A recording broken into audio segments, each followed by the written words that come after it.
नमस्कार दोस्तों, मेरा नाम है दबंग सरकार और मैं हूं आपका भावी प्रधानमंत्री।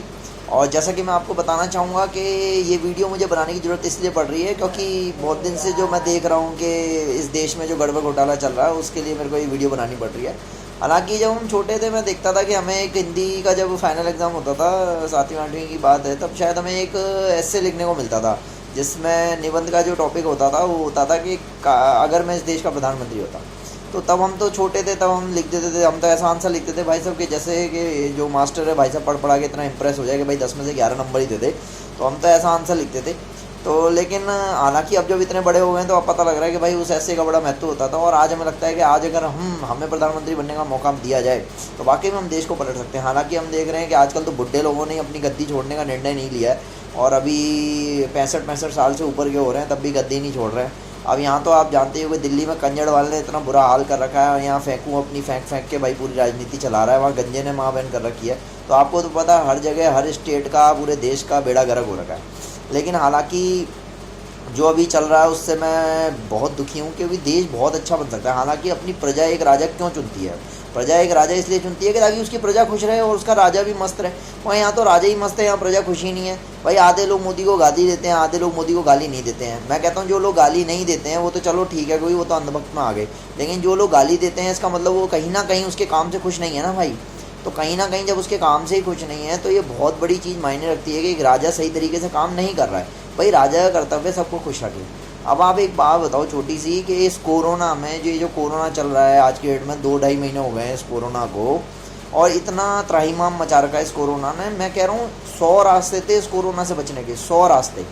मगर क्या करें, मोदी जी तो भाई अपनी धुन में ही काम करते हैं ना भाई। तालियां बजवा रहे हैं, थालियां बजवा रहे हैं और पता नहीं एक दूसरे लोंडे पिटवा रहे हैं, दारू के ठेके खुलवा रहे हैं, पता नहीं क्या क्या करवा रहे हैं भाई। इसकी जो मर्जी आता है भाई ये करते हैं। मेरे को तो समझ में आता नहीं भाई मोदी जी का दिमाग क्या चलता है। हालांकि कहते हैं लोग कि मैं तो मानता नहीं था, हालांकि अब मानने लग गया हूँ कि बुढ़ापे में लोग सटिया जाते हैं। लेकिन अब समझ में आ रहा है कि हाँ वाकई लगता ही है क्योंकि भाई डिसीजन नहीं ले पाते ना।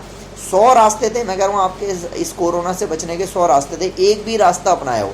हालांकि मैं वो रास्ते अभी आपको वीडियो में भी बता दूंगा, थोड़े बहुत तो बता ही दूंगा भाई, सारे नहीं बताऊंगा। प्रधानमंत्री तो हो नहीं भाई, मैं बनने वाला प्रधानमंत्री जरूर हूँ लेकिन अभी मैं गद्दी पे नहीं बैठा।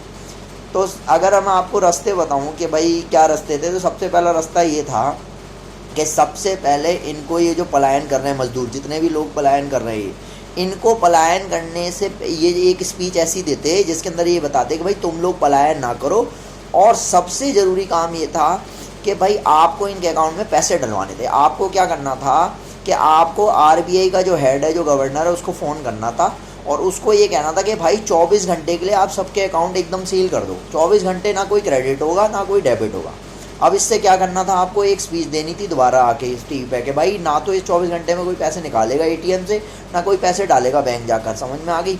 तो आपको कोई क्रेडिट डेबिट नहीं करना भाई, 24 घंटे के लिए नहीं करना। अब 24 घंटे के अंदर आपको उस आरबीआई के हेड से ये बोलना था कि भाई वो सारे स्टेट के अपने जितने भी बैंक्स हैं, जितने भी स्टेट में बैंक्स आते हैं पूरे इंडिया के अंदर, उन बैंक की एक लिस्ट निकलवाए और उन अकाउंट नंबर की लिस्ट बनाए जिनके अंदर 1 लाख रुपए से कम के पैसे हैं, उन अकाउंट की एक लिस्ट बनाई जाए। यानी सब बनेंगे लखपति करके एक स्कीम बनेगी। तो जिसके अकाउंट में भी लाख रुपए से कम पैसे हैं उसमें वो इतने पैसे डाल दिए जाएं कि लाख रुपए हो जाएं बस उनके अकाउंट में। सपोज करो कि किसी गरीब के अकाउंट में 20,000 रुपये पड़े हैं तो 80,000 रुपये वो अपनी तरफ से डाल दे और 1 लाख रुपए बना दे बस उसको। तो ऐसे जितने भी मान लो सपोज करो 130 करोड़ की जनसंख्या, मैं कह रहा हूँ 100 करोड़ में से ऐसे होंगे जिनके खाते होंगे बैंक में, और 100 करोड़ में से भी मैं कहूँ 50% ले ले तो 50 करोड़ ऐसे खाते होंगे जिनमें शायद 1 लाख से कम पैसे होंगे भाई, जिनकी रोजी रोटी चल रही है भाई। ठीक है 5,000, 10,000, 25,000, 30,000, चलो मैक्सिमम 50-60,000 रुपये होंगे किसी के अकाउंट में।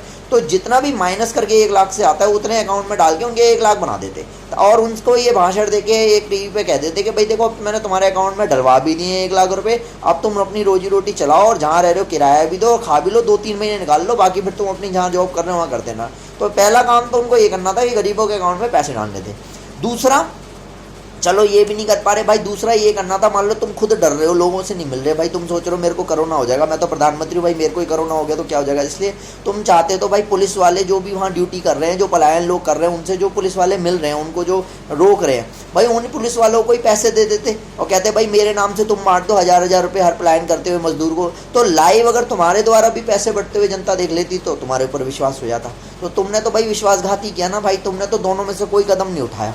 तीसरा भाई, हर्षवर्धन तो चलो स्वास्थ्य मंत्री है भाई, वो वहाँ पे अस्पताल में जा जाके भाई चलो सर्वे कर रहा है, लेकिन भाई तुम क्या कर रहे हो? तुमने तो भाई एक भी जगह सर्वे नहीं किया। मैं तो तुम्हें किसी अस्पताल में किसी में नहीं देखा भाई तू जा जाके देख रहा हो कि भाई तू क्या क्या कर रहा है। तो पागल ही बनाना ना भाई। भाई गद्दी पे बैठ गया है तो इसका मतलब ये तो ना भाई माँ बहन करेगा पूरे देश की। भाई मैं ये कह रहा हूँ, प्रजा को पूरी तरीके से खुश रखना तुम्हारा काम है, तुम एक राजा की तरह हो भाई। एक तो व्यक्ति है वो राष्ट्रपति, वो तो पहला नागरिक है, वो तो कुछ करते नहीं भाई, उसको तो मैंने कभी नहीं देखा। 26 जनवरी 15 अगस्त पे भाई एक रात पहले 8 बजे आके वो दिखाता है कि मैं बहुत बड़ा आदमी हूँ। भाई तू बड़ा ही रहे, मेरे को कोई दिक्कत नहीं है, लेकिन भाई तुम तो प्रधानमंत्री हो, तुम्हें तो कुछ करना है भाई, तुम भी कुछ नहीं कर रहे भाई जनता के लिए। एक वो है कंजड़वाल। एक बात बताओ यार मुझे, इतना चंदा आया, तुम बार बार ही फेसबुक पे और ट्विटर पे और पता नहीं कहाँ कहीं लिखा हुआ आ रहा है कि टाटा ने इतना पैसा दिया, रतन टाटा जी ने इतना पैसा दिया और बाकी लोगों ने भी इतना इतना पैसा दिया। भाई मैं कह रहा हूँ इतना पैसा गया कहाँ? जनता ये नहीं कह रही भाई तुम्हें अपने अकाउंट का अपनी चेकबुक दिखाओ, पासबुक दिखाओ और उसमें दिखाओ कि एंट्री दिखाओ कि भाई इतना पैसा आ गया। हम ये नहीं मांग रहे, हम तो ये कह रहे हैं भाई खाना तो बढ़िया दे देते यार। मैं कह रहा हूँ कंजड़वाल खिचड़ी दे रहा है भाई। तुम यार एक काम तुम्हें और करना था इस कोरोना में भाई, तुम्हें भरोसा जीतना था लोगों का। तुम्हें बल्कि कंजड़वाल को एक फ़ोन करके ये बोलना था कि भाई चल भाई तेरी मेरी पार्टी अलग अलग है, मान लिया तेरी मेरी पार्टी अलग अलग है, तो भाई जब तेरी मेरी पार्टी अलग अलग है, काम हम दोनों अपने अपने सिद्धांतों से कर रहे हैं, माना तेरी मेरी बनती नहीं है, लेकिन भाई इस विपदा के समय में तो कम से कम हमें एक होना है यार।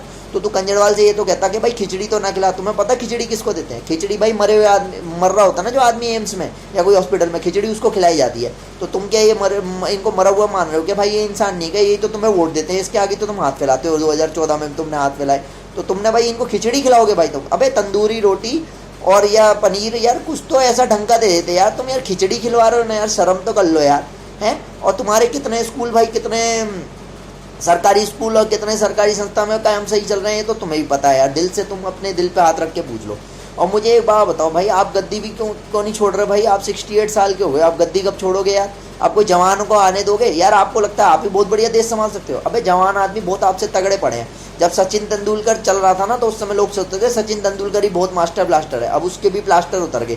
जब से कोहली आया ना, कोहली ने बता दिया भाई सचिन तू साइड में हट ले भाई, तेरे से भी बढ़िया बढ़िया खेलने वाले हैं, और धोनी तेरे से भी बढ़िया खेलने वाला है। तो कहने का मतलब है जब हम कीचड़ में रहते हैं ना, हमें लगता है ना वही कीचड़ ही बहुत प्यारा है, अभी कीचड़ से बाहर निकलो भाई, बहुत बढ़िया बढ़िया कीचड़ मिलेंगे तुम्हें। तो कहने का मतलब है अगर तुम कीचड़ में कमल खिला रहे हो तो कमल को खिलाओ, बढ़िया बात है, लेकिन भाई पूरे देश में भी तो कमल खिलाओ।